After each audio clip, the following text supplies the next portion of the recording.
오늘 이 고난주간에 드리는 이 예배로 다시 한번 십자가의 감격과 그 은혜가 우리 가운데 넘치기를 원하고, 또한 이렇게 기도할 때 십자가의 은혜로 모든 삶의 문제 또한 해결받는 귀한 시간이 되기를 바랍니다.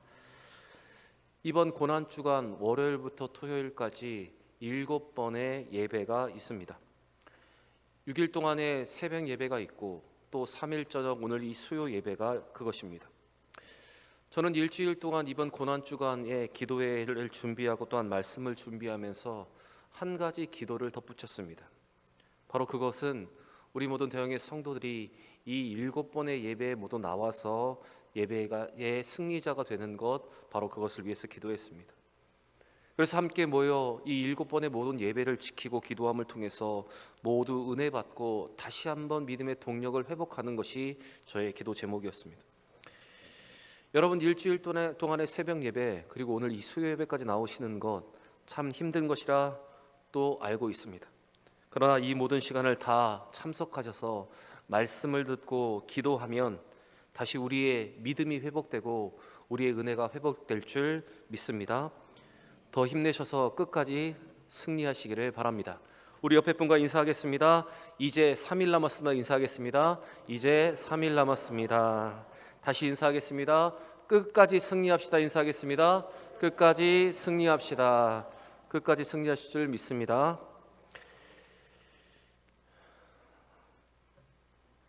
신약 성경에는 많은 교회들이 나오고 있습니다.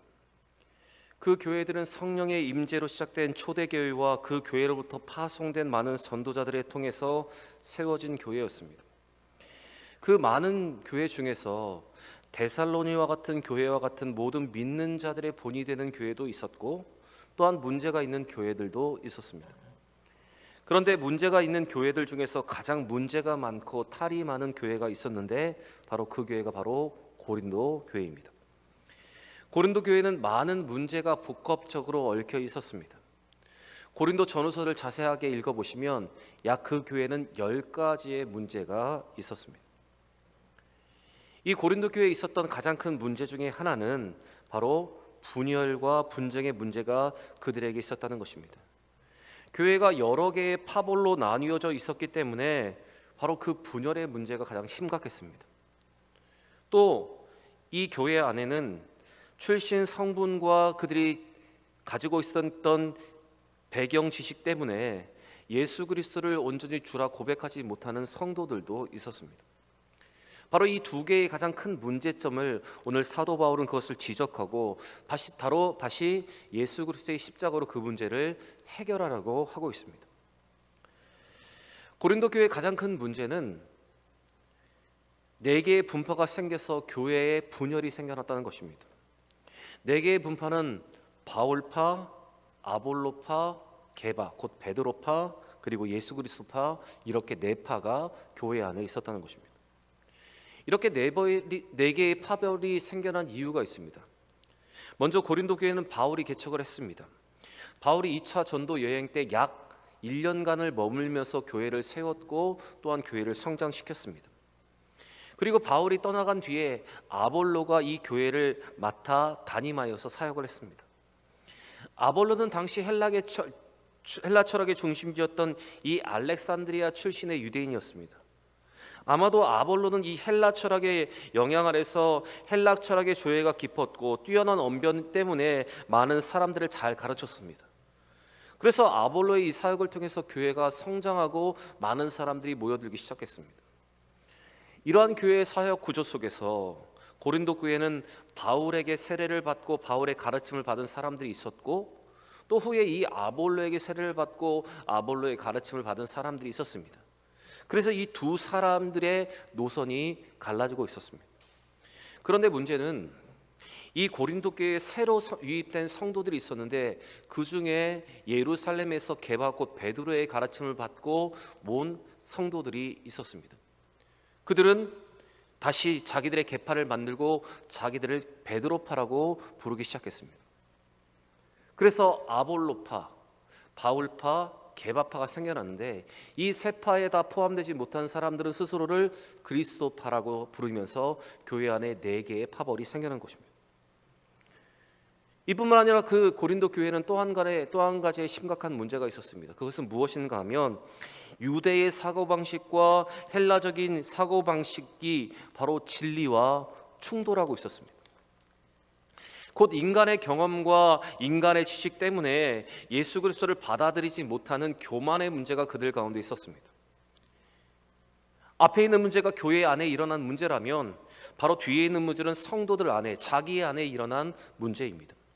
먼저 22절을 보시면 그 문제가 무엇인지가 기록되어 있는데 같이 한번 읽어보겠습니다. 유대인들은 표적을 구하고 헬라인은 지혜를 찾으나. 유대인들은 표적을 구하고 헬라인은 지혜를 찾는다, 이렇게 말하고 있습니다. 유대인들에게 또 헬라인들에게 그들의 관점 때문에, 그들의 배경 지식 때문에, 그들의 선입견 때문에 지금 예수들을 받아들이려 하지 못했기 때문에 그것이 문제가 됐다는 것입니다. 헬라인이나 유대인에게 있어서 모두 있어서 십자가에 못 박힌 예수 그리스도는 진리가 아니라 그들의 마음에 걸림돌로 작용하고 있었습니다. 유대인들에게 예수님은 신성 모독을 하다가 저주받은 십자가에 달려 죽은 사람이라고 생각했기 때문에 그 예수 그리스도를 그들은 받아들이지 못하고 있었습니다. 또 헬라인 역시 예수께서 많은 사람들에게 좋은 가르침을 주었지만 그가 제자들을 규합하지 못하고 저주의 형틀인 십자가에 죽었다는 그 사실이 그들의 마음에 걸렸습니다. 그래서 그들은 예수 그리스도를 인류의 구원자로 받아들이지 못했습니다. 그들의 지식, 그들의 지혜, 바로 그들의 경험과 선입견 때문에 그들은 바로 예수를 받아들이지 못하는 교만 가운데 거하고 있었습니다. 바로 이렇게 대표되는 두 가지의 문제점으로 인해서 고린도 교회는 어려움 속에 있었습니다. 그런데 바울은 이 교회를 향해서 이러한 분열된 교회 안에 바울은 해결책으로 예수 그리스도의 십자가를 제시하고 있습니다. 자기의 지식과 경험 때문에 예수를 받아들이지 못하는 이 유대인들과 헬라인에게도 그 해결책으로 바로 이 예수 그리스도의 십자가를 그들에게 다시 전하고 있습니다. 바울은 교회의 분열의 문제, 각각 출신 때문에 예수 그리스도를 받아들이지 못하는 이 모든 상황에 대한 해결책으로 예수 그리스도의 십자가를 다시 그들에게 분명하게 가르치고 있었습니다. 먼저 바울은 이 세례와 가르침의 문제를 가지고 그들에게 접근을 합니다. 그것은 고린도 교회의 성도들이 누구에게 가르침을 받고 세례받은 것이 중요한 것이 아니라 그들이 모두 예수의 이름으로 세례를 받았다는 것, 바로 그것이 중요하다는 사실을 그들에게 인식시키고 있습니다. 그리고 그들을 위하여 십자가에 못 박히신 분은 다른 어떤 사역자가 아니라 바로 예수 그리스도 한 분임을 분명히 그들에게 말하고 있습니다.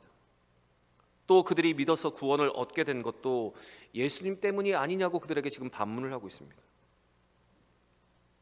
그러므로 서로 나누어서 분열이 생기는 이 문제에 다시 한번 그들이 가지고 있는 이 공통점이었던 예수 그리스도를 다시 한번 그들에게 상기시키고 있습니다. 우리 17절과 18절 말씀, 우리 본문 다시 한번 읽어보겠습니다. 그리스도께서 나를 보내심은 세례를 베풀게 하려 하심이 아니요 오직 복음을 전하게 하려 하심이로되 말의 지혜로 하지 아니함은 그리스도의 십자가가 헛되지 않게 하려 함이라. 십자가의 도가 멸망하는 자들에게는 미련한 것이요 구원을 받는 우리에게는 하나님의 능력이라. 여러분, 사람들이 모인 곳에는 언제나 편이 생기고 대립각이 생기기 마련입니다. 우리나라 역사를 보고 또한 현재 정체를 보시면 알겠지만 우리나라는 붕당 정치와 당파 싸움이 끊이지 않은 나라입니다. 이방원과 정도전파가 싸웠고 동인과 서인이 나누어서 싸움을 했습니다. 지금도 파란색으로 대표되는 정당과 붉은색으로 대표되는 정당이 계속해서 싸움을 하고 있습니다. 여러분, 이것이 사람이 모인 곳이면 어디나 생겨나는 문제점입니다. 그런데 이러한 세상의 문제점이 교회 안에도 있습니다. 교회 안에도 대립이 생기고 분파가 생겨날 수가 있습니다. 그래서 결국 이 분열과 이 고통의 아픔을 겪는 수많은 교회들을 우리는 보았습니다. 이러한 문제가 교회 안에 생겨나게 되면 모든 성도들은 본질을 잃어버리고 처음 신앙을 잃어버립니다. 그 문제에 빠져서 그 교회의 담을 완전히 상실하게 되는 것이 바로 현실입니다. 그래서 이러한 교회는 교회의 분열로 말미암아서 자기들끼리 싸우는 것으로 말미암아서 세상의 조롱거리가 되고 하나님의 영광을 가리게 되는 것입니다. 바로 교회 안에 일어난 이러한 분열의 문제를 해결하기 위해서 예수 그리스도의 존재, 십자가의 도를 다시 한번 그들에게 가르치고 있습니다. 그들 가운데 있었던 이 공통 분모였던 그들의 믿음이 시작되었던 이 예수 그리스도의 십자가를 다시 한번 그들에게 상기시키고 있습니다.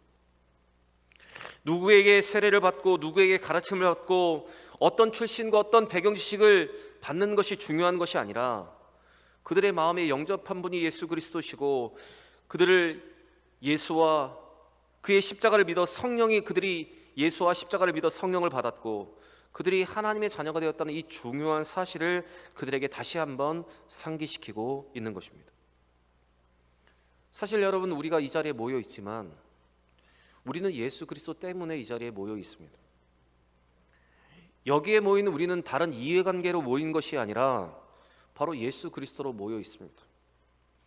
그래서 우리 안에 있는 공통 분모는 무엇인가 하면 바로 언제나 예수 그리스도이고 그 십자가입니다.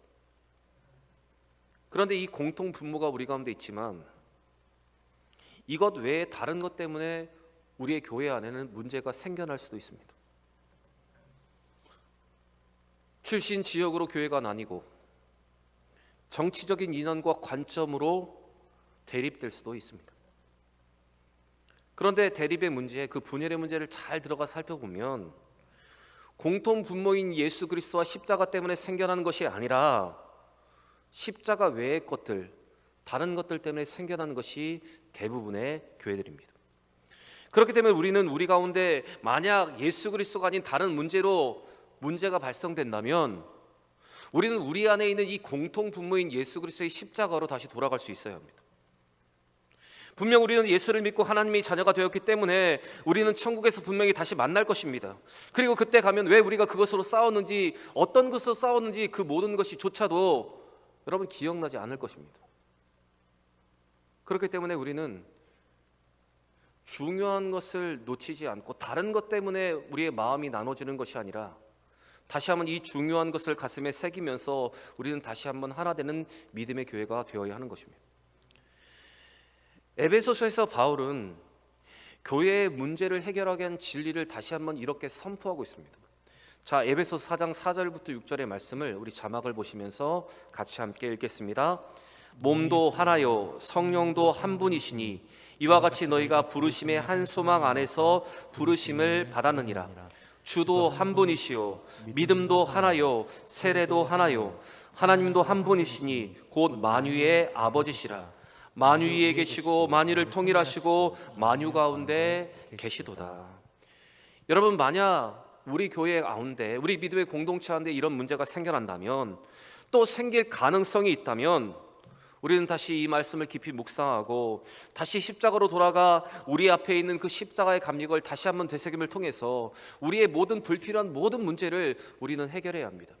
여러분, 진리 외에는 다른 것을 용납해 줄 수 있는 믿음의 모습이 우리 가운데 있어야 하고, 진리는 타협할 수 없지만 다른 모든 것은 우리의 마음을 나눌 수 있다는 사실을 기억하시면서 다시 한번 십자가로 돌아가 십자가로 하나 될 수 있는 우리 모두가 되기를 원합니다. 또 바울은 유대인과 헬라인들이 예수 그리스도를 온전히 받아들이지 못하는 것에 대해서 그것에 대한 해결책으로 다시 한번 예수 그리스도의 십자가를 그들에게 강조하고 있습니다. 그것이 오늘 본문 22절부터 24절의 말씀인데, 우리 22절부터 24절의 말씀 다시 한번 읽겠습니다.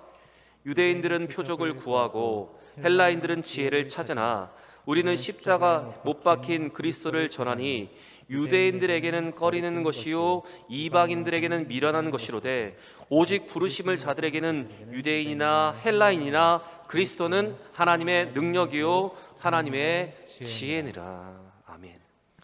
바울은 말합니다. 표적을 구하는 유대인, 지식을 구하는 헬라인에게도 그리스도는 하나님의 능력이 되고 지혜가 된다고 선언합니다.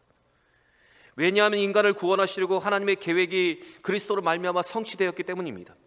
세상의 지혜로 판단할 때 가장 미련한 것처럼 보이지만 하나님의 계획, 그 하나님의 구원의 뜻이 바로 예수 그리스도의 십자가를 통해서 행해진 그 자체가 세상의 어떤 지혜보다도 뛰어나다고 바울은 말하고 있는 것입니다.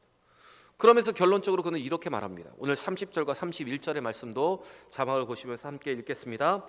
너희는 하나님으로부터 나서 그리스도 예수 안에 있고 예수는 하나님으로부터 나와서 우리에게 지혜와 의로움과 거룩함과 구원함이 되셨으니 기록된 바 자랑하는 자는 주 안에서 자랑하라 함과 같게 하려 함이라.